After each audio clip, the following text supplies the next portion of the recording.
What is the best blood pressure if you're over the age of 75? If you want to know right away, I'm going to tell you it's this. It's 119 over 79. This way I'm not wasting your time. I'm not letting you wait till the end of the video in order to find out. So that is the blood pressure according to the American Heart Association, Harvard Medical School, the American College of Cardiology, as well as the National Institutes of Health. If you want to know the details and some very fascinating information about this subject, then stick around. But firstly, why is there so much confusion about what normal blood pressure should be when we're older? There are three primary reasons. The first is because there's so much information on the internet that some of the old information is still on the internet. The second reason is because doctors, clinicians, really don't all agree. There are some doctors that question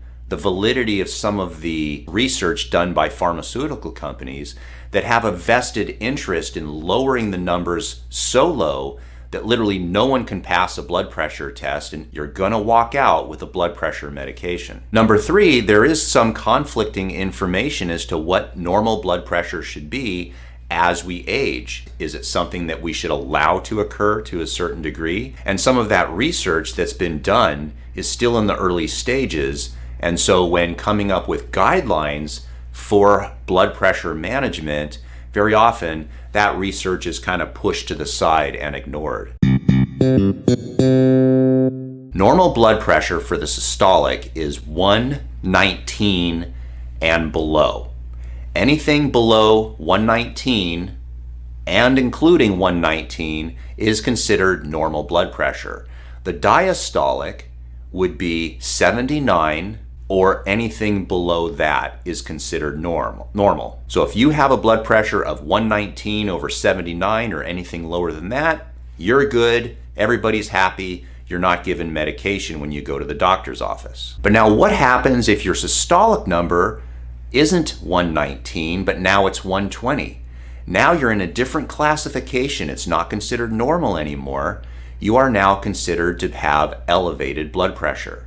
And the range for this, for the systolic number, is 120 to 129 for the first number. For the diastolic, the number will stay below 79 or including 79. So the American Heart Association, the American College of Cardiology, Harvard Medical School, and the National Institutes of Health all agree that if a person has a blood pressure between 120 and 129 for the systolic and less than 79 or less than 80, then that is considered elevated blood pressure. What happens if your systolic number goes above 129 and is now 130 or 130 to 139? Then you are considered to have stage 1 hypertension, even if your diastolic stays below 80. But most of the time when your systolic starts going up, your diastolic starts going up as well.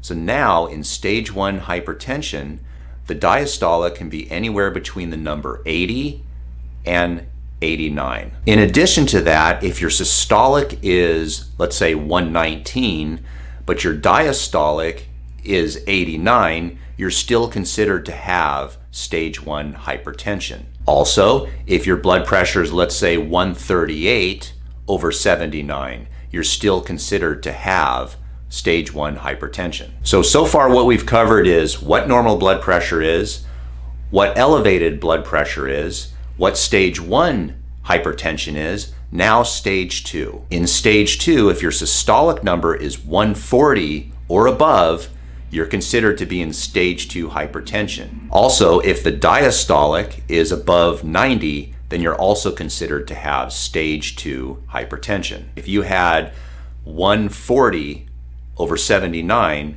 you're considered to have stage 2 hypertension according to these guidelines. Or if you had 119 over 92, that's still stage 2 hypertension. Now there's a final stage of this, and that is that when you are considered to be in a crisis. A crisis would be the systolic number as 180 and or the diastolic as 120. That's a situation that's considered a medical emergency. You need to get to a doctor now. So I will put up a chart in this frame right here so you can get an idea of what you want to know. So you can screenshot this so you have it in your phone, or what you can do is hopefully you've been writing this down so you can learn these numbers.